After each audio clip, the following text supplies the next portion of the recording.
টান দো টান দো টান দো টান দো ভাই আপনি যান আপনি যান আপনি যান শুধু শুধু ঝগড়া করে কোনো লাভ আছে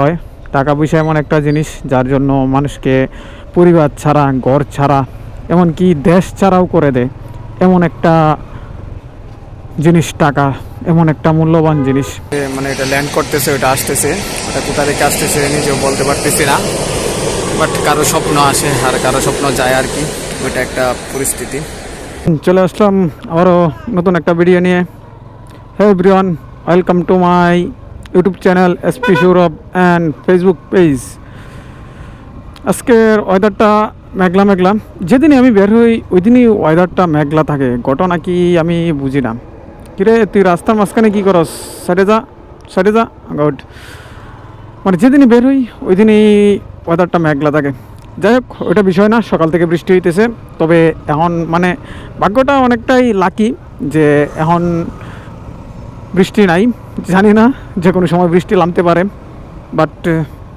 শিওর না তারপরেও বের হয়েছি যে একটু কোনো দিকে যাওয়া যাক বাট ওই দিন বলছিলাম যে রানওয়ের দিকে যাব বাট ওই দিন রানওয়ের দিকে যাওয়া হয় নাই আজকে দেখি হয়তো বা মেবি রানওয়ের দিকে যাব মেবি না শিওর আজকে একাই আর এখন বের হয়েছি এখন দেওয়া যায় বৃষ্টি পড়তেছে আগে বৃষ্টি পড়লো না ঘটনা কি বের হওয়ার পর বৃষ্টি হইতেছে যে 2 ঘন্টা ধরে বৃষ্টি নাই নাকি আরও আগে বের হইতাম এটাই ভালো ছিল আচ্ছা যাই হোক রানওয়ের দিকে যাব ওই দিন যেহেতু যেতে পারি নাই সেহেতু আজ যাব আর কি আর এই আমাদের সবচেয়ে বেশি ভালো হয়েছে রাস্তাটা হওয়াতে মানে সোজা দিক দিয়ে আমরা আজমপুর দিয়ে বের হয়ে যেতে পারি আগে যে সময় রাস্তাটা ছিল না তখন মানে অবস্থা খুবই ভয়াবহ ছিল যে সোজা কেন মানে দিয়া আবদুল্লাপুর দিয়ে বের হইতে হইতো ওই সময় আমাদের যে জাম জট পোহাইতে হইতো মানে একটা বাজে সিচুয়েশানে পড়তে হইতো বাট এখন রাস্তাটা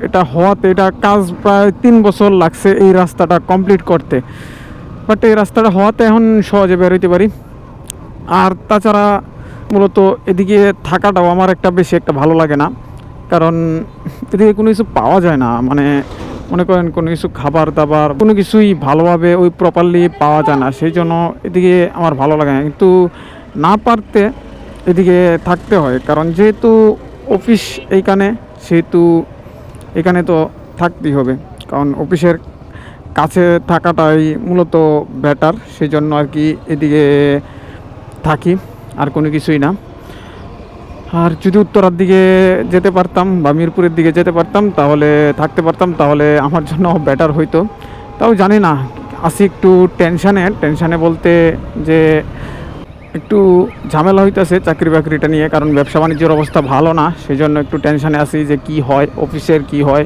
ওইটাও বুঝতে পারতেছি না সেই জন্য একটু টেনশান কাজ করতেছে আর মনে করেন উপরওয়ালায় যা করে ভালোর জন্যই করে যা হবে দেখা যাবে কিছু করার নাই যে পরিস্থিতি যেদিকে নিয়ে যায় বা পরিস্থিতি যেদিকে নেয় সেদিকেই যেতে হবে পরিস্থিতির উপরে বা উপরওয়ালার উপরেই সব কিছু ছেড়ে দিছি বাকিটা দেখা যাক কি হয় যদিও অবস্থা ভালো না তারপরেও আশা করতেছি অফিস টুকটাক কিছুটা নর্মালভাবেই চলবে আগে যে পরিমাণ কাজ ছিল ওই পরিমাণ কাজ নাই হয়তো বা কাজ একটু স্লো চলবে এই আর কি আচ্ছা চলেন আগে উত্তরা পর্যন্ত যাই তারপরে দেখি যে কোন দিকে যাব রানওয়ের রাস্তা তো আমি এতটাও চিনি না বাট কোনো সময় যাই নাই বাট দেখা যাক কি হয় এই মাজারটাকে পার হই আচ্ছা কি হয়েছে এখানে ঘটনা কি আচ্ছা বাজায় দিছে ও এই ঘটনা এই অবস্থায় এই অটো রিক্সা ঝামেলাই এইটা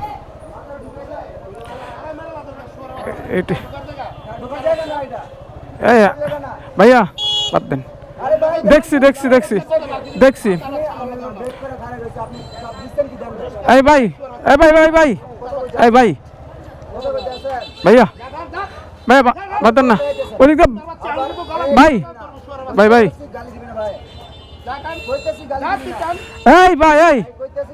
ভাই বাদ দাও না তুমি টান দেও বাদ দাও না ভাইয়া ভাই দেখছি ভাইয়া ভাই টান দো ভাই আপনি যান শুধু শুধু ঝগড়া করে কোনো লাভ আছে? কি একটা অবস্থা এই অটো রিক্সার জন্য বলেন, আজকে বের হয়ে এই অবস্থা প্রথমেই। আসলে অটো রিক্সাগুলোর কোনো সেন্স বলতে কিছু নাই, ওরা মানে যেদিকে সুযোগ পায় ওইদিকেই মানে ঢুকায় দিতেছে। আসলে এই জিনিসটা বড় খারাপ লাগে যে সবগুলা খালি এই টেসলা বা অটো রিক্সার দোষ দিয়ে লাভ নাই, কারণ দোষ ওই পাবলিকেরও আছে। বাট ওইটা আমি দেখি নাই যে দোষটা কার, তাই বলতে পারতেছি না দোষটা কার। তবে যতটুক আমি দেখলাম আমার মেবি মনে হয় দোষটা হচ্ছে অটো রিক্সার ড্রাইভারের, কারণ যেভাবে বাইজে আছে ওতে বোঝা যায় ওরাই বাজাইছে। আচ্ছা যাই হোক, যে বিষয় নিয়ে কথা বলতেছিলাম, জানি না কি হয় কি হবে, দেখা যাক সামনে পরিস্থিতি কি হয়, যা হবে তো হবেই। আচ্ছা চলেন উত্তরা পর্যন্ত যাই। ঢুইকে তো গেলাম, কিন্তু রানওয়ের পিছনে যায় রাস্তা কি এইটাই তো হবে আমার তো সম্ভবত, জানি না, নাকি আইসা পড়ছি রানওয়ের পিছনে, হয়তো বা এরকমই একটা কিছু হবে। তবে আমি যতটুকু মানে জানি যে রানওয়ের পিছনে আমি একবার আসছিলাম, জায়গাটা একটু মোটামুটি সুন্দর লাগে, বাট ওদিক দিয়ে বিমান নামে, ওইটা দেখতেও অনেকটাই ভালো লাগে। সেই জন্য আজকে এদিকে আসার কারণ আমি আগে যে সময় আসছিলাম আরও 6-7 বছর আগে এই রানওয়ের পিছনে আসছিলাম, আর এখন আসতেছি 6-7 বছর পরে। আর এই উত্তরাতে আমি বলছিলাম আমি সব কিছুই চিনি, কিন্তু দেখেন আমি রানওয়ের পিছনেই এখনও একবার আসি না এই উত্তরাতে থাকাকালীন।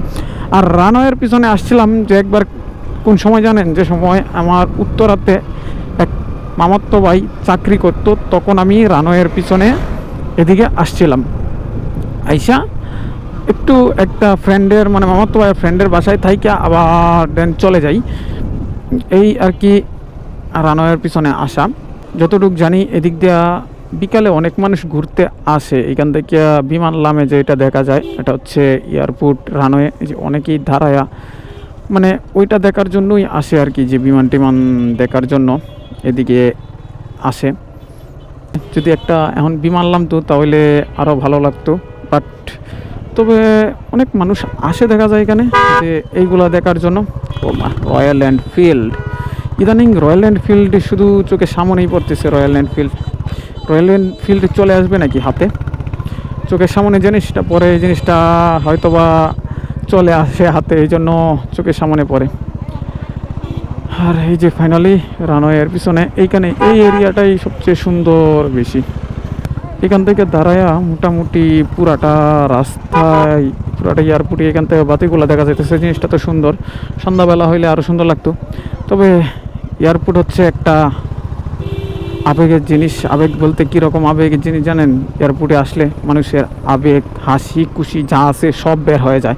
কারণ এই এয়ারপোর্টে অনেক মানুষ কান্না করে, অনেক মানুষ হাসে, অনেক মানুষের অনেক স্বপ্ন পূরণ হয়, অনেক মানুষের অনেক কিছু পূরণ হয়। যেমন ধরেন আমার এক বাইস্তা বলতে পারেন, বাইস্তা 2 দিন আগে দেশের বাইরে চলে যায়, যে জিনিসটা খারাপ লাগে। বাট আমারও ইচ্ছা ছিল দেশের বাইরে যাওয়ার, বা আমার ফ্যামিলিতে কেউ ইচ্ছা ছিল যে দেশের বাইরে যাওয়ার জন্য, যে দেশের বাইরে গিয়ে কোনো কিছু করার। কিন্তু আমরা আসলে দেশের বাইরে যাব ঠিক আছে, কিন্তু ওইটা ঘোরাফেরার জন্য, কিন্তু কোনো কিছু করার জন্য দেশের বাইরে যাওয়ার কোনো ইচ্ছা নাই। এমন কি আমাদের ফ্যামিলিরও বলছিল যে টাকা পয়সা কোনো কিছু দেওয়া লাগবে না, যে দেশের বাইরে যাক আমাদের আপনার ছেলে, গিয়ে তারপরে টাকা পয়সা ইনকাম করে দিবে না। কিন্তু ওই সময় আমিও রাজি হইনি, আমার বড় ভাইও রাজি হয় নাই। কারণ দেখেন আমার এক ফ্রেন্ড গেছে দেশের বাইরে, ফ্রেন্ড যাওয়ার 6 মাস পরে তার বাবা মারা যায়। সো স্যাড, দুঃখের বিষয়।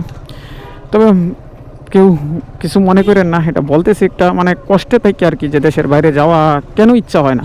মানে ফ্রেন্ডের বাবা মারা যায়, মারা যাওয়ার পর তারপরে ওই ফ্রেন্ডে আইসা উনার বাবারেও দেখতে পারে নাই।